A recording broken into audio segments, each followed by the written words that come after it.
them, so they may or may not be here, but we do have a quorum present, so we're okay with that. Correspondence, Fran, I'll provide you what I have. Okay, with that discussion, we have the adopted tree preservation law. I believe, Dominic, do you want to do a real brief on it? I do have a new list of trees. Did everybody receive their new list of trees? Did you receive your list? It was in my packet. Yes. Do you have any questions with the trees? I was glad to see the Bradford pear in the non-preferred category. Very good. I'm very happy for that. Anybody have any questions or issues with the trees? Okay, well, with that, Dominic, do we have anything else on discussion that you wanted to bring up? Was it the? Yeah, so in connection with the Treetop Cornwall Logistics Project, the board had closed the public hearing at your special meeting and had extended the submission time for the submission of written comments until February 16th. Obviously, comments are still coming in. We're receiving them thanks to the building department. We're getting steady updates of those. And so we expect additional comments to come in through that time. One of the questions was asked as to in terms of next steps, and obviously the applicant will bear the burden of having to make an initial draft of a proposed final environmental impact statement that will have to respond to all the comments. That will be, in terms of a larger next step, something that will be the responsibility of the applicant. However, the board may want to consider having, after you've had a chance to review all of the public comments, sometime perhaps in March or in April, to have a meeting that's focused on the Treetop project, where the board members yourselves can provide additional comments to the applicant, based on your review of the DEIS. You'll also, since that time, have gotten detailed comments from Kristen and Phil, and I know that Sean is working, his office is working on their detailed substantive comments on that. So it might be a good idea.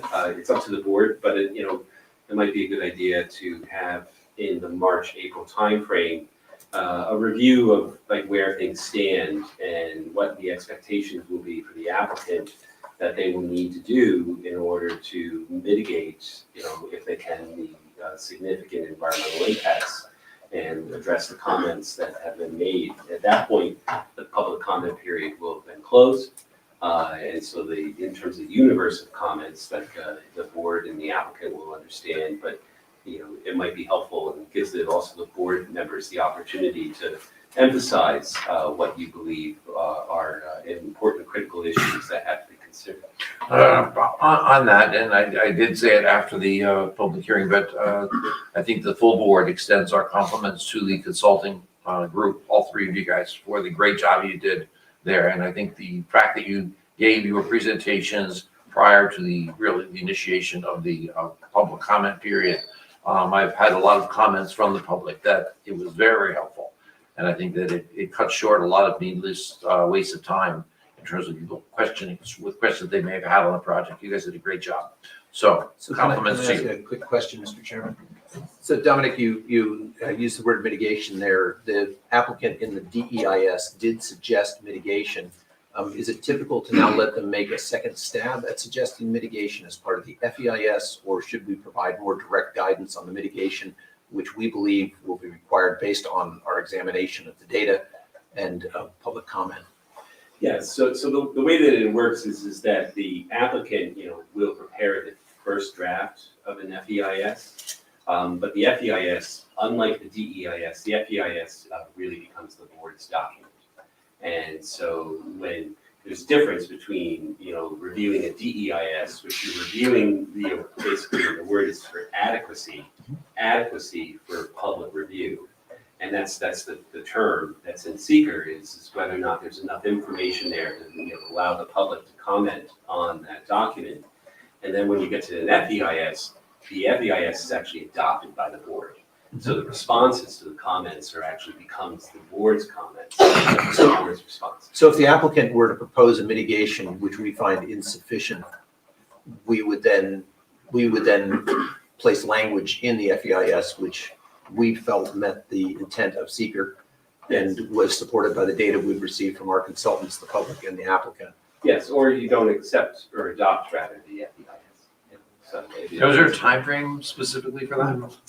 You know, it's supposed to be completed within 45 days of the close of the public comment They are period. supposed to respond within 45 days. Yes, but I mean, that timeframe is seldom met. Well, Tom, let me follow that question up with, what's your, for this suggested meeting with the public sometime in March or April? Well, How do you see- it would be a public meeting. A public hearing of sorts? No, sir, I'm just talking about a regular. Oh, a public, that means a public meeting where we're holding it. Would we be accepting additional public comments at that meeting No, or sir. just? Okay, thank you. No, just a regular planning board meeting where you would have treetop on the agenda. Oh, okay. It's the timescale that you just mentioned, which was particularly concerning to me and seemed to me to make it important for us to be very clear with our intent at say the March meeting, if we're going to meet that 45-day requirement. Yes, and I'm not suggesting that you actually have it at your March regular meeting, because I think it might deserve it to have its own meeting, you know, given the level of interest and also the number of items that the board and the consultants may wish to focus on at that time. Well, let me get some feedback from the board members and how, in terms of format, how do you guys think about that? Steve? This is the discussion part of the agenda, so we're allowed to discuss stuff, Right, I have no issue with the idea. the idea. of having that. Meredith? I think the idea is, will accept it, but I will speak for myself. I will have a scheduling problem in the month of March. We're doing April. There's no timeframes. To answer your question is that, you know, the seeker says that you're supposed to be considering an FEIS within 45 days, but the applicant actually has the burden of actually preparing it. And I think that there's. And that's 45 days from the close of the public Yeah. hearing, Yes, which is technically the 16th of February, correct? yes. So it's Close 45 days of the from now. public comment period. So that would bring us into April. That is April, yeah. Yeah, that's what it is. Yeah. I think April timeframe, you know, and also bear in mind, you know, like at this point, the board should have a fair opportunity to review all of the public comments that have come in, and they're continuing to come in, and I expect them to continue to come in up until February 16th. They've slowed down a bit to as an update, but the input, some of them have been substantive, very good. Very thorough. Yeah, of course, so. And voluminous, that's and voluminous, that's why I was asking about the timeframes for our consideration. Yeah. So the 16th is the close of the public comments. Yes. It's 45 days from the 16th. Yes, but But that's, it's more of a guidance rather, I mean, there's nothing that Absolutely. happens at the end of that 45 days. It's like you're just waiting for the applicant at that point to prepare a first draft of the FEIS. But we don't have a time. No, sir. Oh, I got it. And there's no default approval here. I was just a little confused on the time. Sorry, yes. I'm still confused. Very good. Well, that settles it then. I think, shall we schedule something at the March meeting for sometime in April for a public meeting for us to have the opportunity to discuss? It'll give us some extra time and you can listen to it, Mary Beth, on your phone thing. Have it read to you, which is kind of cool. But, so we'll do that sometime in April and we can set that at our March meeting, perhaps. Correct. Okay, that's fair. Any other questions for discussion? Dominic, did you have anything else you wanted to? Okay, very good. Everybody received their minutes for the, I guess we're talking about the minutes for the public hearing, or are we talking about the minutes for the last meeting? Last meeting, thank you. Okay, did everybody receive them? Okay, I'll take a motion to accept them. Motion. Second, Second. all in favor? All right. There we go. Okay, we have no resolutions, I don't believe, do we, Dominic? No, sir. Okay, and no public hearings this month. So we do have a lot line change. Are we here? Yeah. You have the floor. Okay, the major issue during the last meeting was whether or not the board would consider the requirement to include the area of the conservation easement in the overall lot line calculations for the area. And I submitted a request based on the information that we had and that we discussed during the workshop, that the board would consider not requiring that area to be eliminated or included in the net area for that parcel. Yes, if I could expand on that. Please do. There was a discussion at the last work session, and the issue is that the code requires a net area calculation where you deduct from the lot area certain restrictions, including, areas that can't be built upon. And the issue as to here is whether or not that would make a non-conforming lot as part of this lot line change. And based on the fact that the conservation easement was put in place for this development, and there's no new development that's being proposed, there's just cleanup of the errors that have been made out there during construction, that there was no need to rededuct the conservation easement from the net lot area for this particular project, and that's been confirmed in writing by the building inspector. So it's actually not even an issue for the board. It's the building inspector has rendered an opinion that the net lot area is satisfied, and the only procedural issue for the board to consider tonight is that all lot line changes in the town require a public hearing. And so this is the applicant's second appearance on this project, and we believe that it is ready for public hearing. Okay, well, why don't we hear from Kristen and Sean, and then we'll, the board consider scheduling a public hearing. And I believe, I think Led may have a couple questions that he wants to ask. Okay, Kristen. At the last meeting, we also discussed the previous approval of this site and the original Foxwood subdivision approval that these two lots were a part of. So I requested from the building department copies of the seeker findings, copies of the original, and there was a subsequent approval. There was a conditional approval for Foxwoods that was 4 lots, and then there was, is that right, Dominic? There was a conditional approval that was 4 lots, and then when they sought final approval, it was only 3 lots. Yes. Is that right? 4 and 3, okay. So anyway, so I read through the findings, I read through the original approval, and I didn't see anything in either one of those documents that precluded what the applicant is trying to do, which is really just a lot line change to make one of the lots smaller and one of the lots bigger. Obviously, that approval and the conservation easement that was filed in relation to it prohibited any development or any clearing, mowing of any disturbance of any kind in the conservation easement, but that's not what's being proposed here. I will not go back over what Dominic just discussed with lot area. The only thing I did want to point out is based on the new tree preservation law that the town adopted, this application would be subject to that law. I would think, based on the fact that as part of this application, there are no trees to be cleared, there's no tree clearing, there's no land disturbance of any kind, that the applicant would likely like that to be waived. So that doesn't need necessarily to be discussed today, but will need to be part of any action that the board takes on the subdivision. That we would do after the public hearing anyway, I would assume. Yeah. Okay. The law is new, so I want to keep saying it to remind everyone. It's a So good point. So that Thank we you for all doing don't that. forget that exists and that we have to deal with it on every application now. The applicant did provide a short EAF to initiate seeker process, which we find acceptable. This is unlisted under seeker. Typically for a subdivision, you would complete seeker before opening the public hearing. So again, as long as Sean is okay, I don't think there's any changes to utilities, but as long as Sean is okay, I would suggest that you could adopt a negative declaration to complete seeker for this application. Now, shall we wait till the public hearing to adopt a neg deck? They typically to close the public hearing. The closing of the public hearing? They usually have the public We could ask that one be prepared, I think, correct, Dominic? Okay. Yes, yes. So I'll ask the board in a moment after Sean. Sean, did you have additional comments?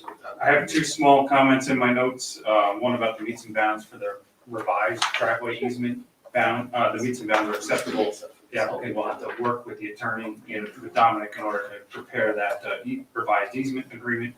And there's a well that's being conveyed from one parcel to the other. They've noted that they're gonna abandon that well, in accordance with AWWA standards. To Kristen's point regarding the neg deck, our office has no objection to the board considering the neg deck at the next meeting. Okay, so first I'll ask the board, I'll ask the board for your opinions, then we'll, Steve? I have no additional comments. Okay, Mary Beth? I have no comments. Bill? I just got a question on Sean's on note 2. The board should discuss how this note will be enforced on the well. I didn't understand that. Just for the timing and what makes, what will have the board feel comfortable that that gets done when this is conveyed, because there shouldn't be a building permit that's triggered by this application. So how that's ensured that that's done on the plat is a question for the board. Okay, And perhaps Dominic and for Gary. so how would we discuss the note? Where would you put the note? So the note's already on the plat that's gonna be filed in the subdivision office. But there's no mechanism for my office to require it to be done. Right. Like, there's no building they're gonna build that we can hold the building permit from. I guess the question So, would be, You know, good faith ever, but do we give them a time frame? 6 months, a year, 3 years? Or do we require them to abandon the well properly And how do I prior to follow filing up the on plan? it? What, that could we be don't have a, You should, go ahead, Sean. I was gonna just what Lev had suggested that perhaps it could be abandoned prior to filing the plat. It would be conditioned, you know. You could write that condition into Yeah, any you wouldn't approval. sign the, you wouldn't sign Right. the plans until you had confirmation that the well had been abandoned. Right, I only sign what Dominic says I can sign. Okay, with that, do you have other comments, Sean? there's your mechanism. Kristen, did I skip by? Thank you, Gary. Did you have something else that you wanted to say? I'm sorry. Okay, board members, we've already gone through this. Okay, and then Lev. No, only, you mentioned about the lot line change. Kristen and I agree that the FEIS doesn't contain language about the lot line change, but some of the clearing which took place to locate the property where it currently is, I would just ask that we keep in mind that that clearing took place prior to this consideration. And so while I acknowledge that there is no future tree clearing to take place, some of the tree clearing which did take place took place in, I think contravened some of that original, although the law wasn't in place at that time, but it contravened in some ways the original notes on the FEIS about limits of clearing. We'll hear about that at the public hearing if anyone's got anything to say. But the law would not apply to that, correct, Dominic? At the time they did it, no. Okay. Their clearing predates the law. And I think that's what Kristen's trying to say. Anything else, Glenn? With that, I'll ask for a motion to schedule a public hearing at the next session. So moved. Second? Aye. Right. You'll have a public hearing at the next planning board meeting, which is going to be March 4th. Okay, Thank you. very much. Appreciate your time. thank you. Okay, Storm King Center. Can I ask one question about this one last? I just was wondering who holds that conservation easement? Storm King Arts Center Storm King holds Arts that Center. conservation easement. Okay. Thank you. Conveyed to them. Thank you, Amy. You're up. Thank you for having us for our annual visit. I think you all know me, but just in case, I'm Amy Weiser, the Deputy Director for Strategic Planning and Projects at Storm King Art Center, and I am joined by one of our architects, Asher and Teddy from WXY. Okay, so we are here on our annual visit to request your approval of an amended site plan for Phase 1 of Storm King's Art Center's master plan. We detailed the number of amendments we've had in the cover letter. And this specifically involves parcel 4333, which we want to join with other parcels in the Storm King plan. This is 625 Orrs Mills Road, which we purchased in 2018 specifically to support the master plan and in particular to have an opportunity to make clear where the entrance to Storm King is. However, we made an error and did not put it on our site plan when you approved our site plan. So we went to the planning board workshop, and these esteemed people told us that the best and cleanest way to do this would be to request a site plan amendment to join that parcel with the rest of Storm King's property. So on 625 Orrs Mills Road, we want to put in a directional sign. This is specifically to create a safer condition on Orrs Mills Road. That road, people go at a fairly fast clip. It's a 45-mile-per-hour road, and since a good number of our visitors are first-time visitors, even those who are veterans are sometimes looking for that turn. And there's no obvious way to know where to turn or no very easy to see at that clip way to know where to turn, and you don't see the art center from Orrs Mills Road. So we are trying to put a clear, legible directional sign there to help both our visitors and all of the rest of the people who are traveling that road, so we don't have those sort of hesitation moments creating a problem. That's my intro. Now I have a Joshua. The sign itself is a pretty simple sign. It just has this working moniker and a directional arrow to direct traffic towards Orrs Mills Road. It's not intended to be an advertisement or a billboard or something. It's just to help ease traffic and make a safer turn off. The sign itself has sign buffers for support around it to match other signs that are for property. We have provided an area calculation that shows really just the sign portion of it and excluded the area that is for support in the base. In our reading of the zoning text, it seems to pretty clearly be captured in the non-electrical, non-illuminated sign for direction or instruction located entirely on the property to which it pertains. So our reading from section 158.18 M1 is that this is an exempt sign under this code, but we would like the planning for understanding of that. In addition, we've also submitted traffic engineering report from HB, our project traffic engineer, who did an AASHTO site analysis and found no substantial adverse impact from either Ziegler Lane or Station Road. And we have also discussed with our secret engineer who determined that this has no additional environmental impacts that we will start to propose things like that. Thank you. Kristen? Certainly.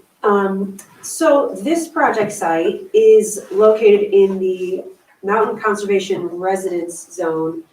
So unlike most commercial properties, which are in a commercial zone and therefore signs are not as much of an issue, given this particular project site is in a residential zone, signage and sign limitations are a lot more strict than they would be in a commercial zone, of course. So signs in residential zoning districts shall not exceed 12 square feet total, all faces, I mean, both sides combined, nor can they be more than 8 feet above ground level, measured from the top of the sign to the average ground level. As Amy mentioned, this was discussed at a workshop meeting where we did discuss kind of the components of the sign. It was determined that the sign area subject to that restriction should be that which is around the lettering, so it's 10 square feet. So the sign area is consistent with the zoning. The height of the sign is 4 feet 8 inches tall, so that's also compliant. I did have a question as to whether the sign was illuminated. The architect has just filled me in that it is not, but I think that should either end up as a plan note or just as long as it ends up in the resolution somehow, that's fine. Again, we did not believe that this required referral to Orange County Planning Department based on the recent exemptions that the county and the town agreed to. Sign applications are not subject to GML review, but we did send this as a courtesy to Orange County DPW because the sign is directly outside of their right of way on Orrs Mills Road. In terms of seeker, this application is type 2 action, so you don't need to take any further seeker action there. And this is an amended site plan, which does require a public hearing, but the board does have the ability to waive that requirement if they so choose. Thank you, Kristen. Sean? Sure. So as Kristen mentioned, the sign is proposed outside of the county's right of way, but immediately or adjacent to the property boundary. So I've asked the applicant to add a note on the plans that requires them to have a surveyor lay the sign out so that it's ensured that it is installed outside the right of way and on applicant's property.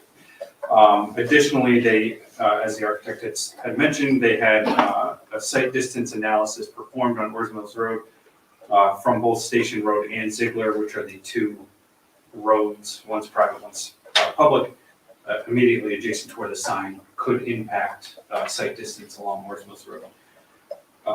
I did have a couple questions on the Ziegler lane analysis that perhaps the applicant could address, but no significant concerns as it will provide up to the maximum required by ASHTO. Otherwise, as Kristen had mentioned, it was referred to Orange County DPW, so when they see the sign put up and presumably in the right of way, since it's adjacent to it, they don't say, what the heck, how did that get there? But at least it was referred and they're made aware of it. Otherwise, I had nothing further. Very good. Thank you, Sean. Comments? Steve? No comments. Sarah? No comments. Those signs of improvement, Two good comments? traffic. Okay.